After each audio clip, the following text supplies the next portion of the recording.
Episode 56। अब तक हमने देखा विवेक राज को अदिति और प्रेम की शादी का सच बताता है और ये भी बताता है कि अदिति ने किस मजबूरी में आकर ये शादी की है, जिसे सुनकर राज को एक झटका सा लगता है। वही विवेक कहता है कि उसे उसे इससे भी ज़्यादा ज़रूरी कुछ बताना है। अब आगे राज, क्या भाई और क्या है, बताए ना जल्दी। मुझे बहुत घबराहट हो रही है भाई, जल्दी बोलिए ना। विवेक, उससे पहले तुम मुझे ये बताओ कि क्या तुम अभी भी अदिति से प्यार करते हो? राज भाई, प्यार है, कोई मजाक थोड़ी है, सो खत्म हो जाएगा। विवेक, तो फिर क्या तुम अभी भी अदिति को अपनी जिंदगी में लाना चाहोगे? राज भाई, आप ये क्या बोल रहे हो? हालात चाहे जो भी हो, उसकी शादी हो गई है और अदिति किसी भी रिश्ते को मजाक में नहीं लेती। मुझे पूरा यकीन है वो इस रिश्ते को सच्चे दिल से निभाएगी और मैं उससे सहमत भी हूँ। रिश्ते कोई मजाक नहीं है। मैं अदिति के लिए पूरी ज़िंदगी इंतज़ार कर सकता हूँ और उसके यादों के सहारे भी जी सकता हूँ, लेकिन इस शर्त पर कि वह अपने रिश्तों के साथ खुश रहे हमेशा, और वो खुश है। इसलिए मैं उसकी खुशियों के बीच कभी नहीं आऊँगा, चाहे कुछ भी हो जाए। विवेक, तो क्या अदिति की ज़िंदगी खराब होने दोगे? जिस लड़की से तुमने बेइंतहा मोहब्बत की है वह हमेशा लोगों के ताने सुनकर जिए और आंसू बहाते रहे, ये सहन कर लोगे? अपने उसूलों के लिए अपने प्यार का साथ छोड़ दोगे? बोलो राज, बोलो। राज भाई, आप कहना क्या चाहते हैं?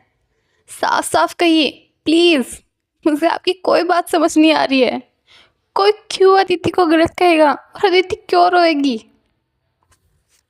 विवेक, जब अदिति और प्रेम अलग हो जाएंगे तो हर कोई अदिति पर उंगली उठाएगा। कोई उसे छोड़ी हुई औरत तो कोई उसके करेक्टर पर उंगली उठाएगा। मैं जिन शब्दों को बोल भी नहीं पा रहा हूँ, लोग उसे उससे भी घटिया शब्दों से पुकारेंगे, उसका जीना हराम कर देंगे। ये लोग, क्योंकि आज के वक्त में एक इंसान तब खुश नहीं रहता जब उसकी ज़िंदगी में खुशियाँ हो, बल्कि तब तक दुखी रहता है जब तक सामने वाले की ज़िंदगी में खुशियाँ हो। और जब सामने वाला दुखी हो तो उन्हें मानो जीते जी स्वर्ग मिल गया हो। ऐसे लोग हैं आज के टाइम में। राज, तो तुझे क्यों लगता है कि ये लोग अदिति को जीने देंगे खुशी से उसके हाल पर? बता राज, क्यों लगता है तुम्हें ऐसा? राज, पर भाई अदिति प्रेम से अलग क्यों होगी? उन्होंने तो शादी की है ना, और दोनों खुश भी हैं। विवेक, जो दिखता है वो होता नहीं है बच्चे। राज भाई प्लीज साफ साफ बताइए ना। विवेक, प्रेम और अदिति ने 1 साल की कॉन्ट्रैक्ट मैरिज की है। राज क्या? विवेक हाँ, और उसमें से एक लंबा समय निकल चुका है, कुछ समय बाद की है, जिसके बाद दोनों एक दूसरे से अलग हो जाएंगे। दोनों के पास अपनी अपनी वजह थी, दोनों को ये शादी मजबूरी में करनी पड़ी, लेकिन अब टाइम जैसे ही ख़त्म होगा दोनों एक दूसरे से अलग हो जाएंगे। यह कहकर विवेक राज को एक कॉन्ट्रैक्ट की कॉपी देता है। राज भाई, आपको ये सब कैसे पता, और आपको ये कॉन्ट्रैक्ट किसने दिया? आप कुछ छुपा रहे हैं मुझसे? विवेक एक लंबी सांस लेकर, वो पहले प्रेम जिस लड़की से शादी करने वाला था उस लड़की को मैंने ही भगाया था ताकि मैं प्रेम से अपना बदला ले सकूं, और उसी लड़की ने मुझे ये कॉन्ट्रैक्ट दिया था जाते समय।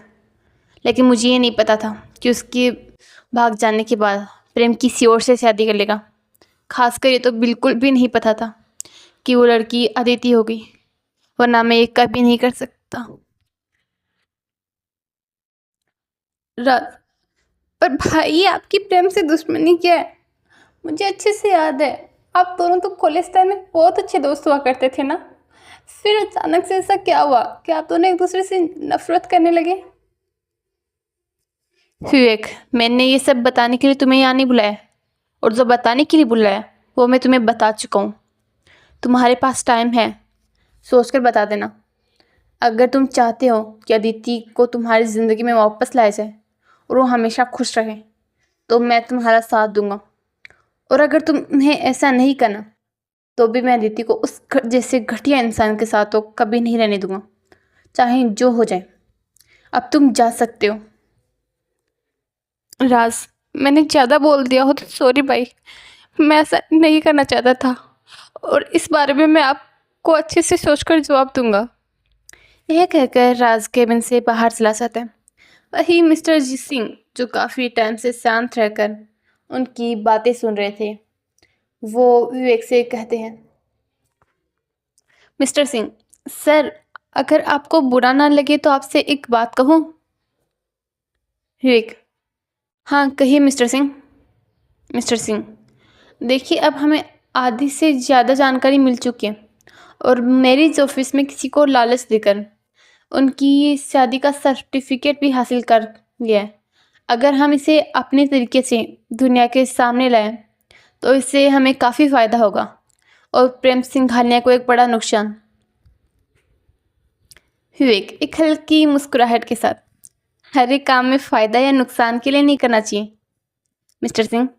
और वैसे भी ये लड़ाई मेरी और प्रेम सिंघानिया की है, तो इसमें अदिति को बीच में लाकर उसकी पूरी लाइफ ख़राब करना गलत होगा।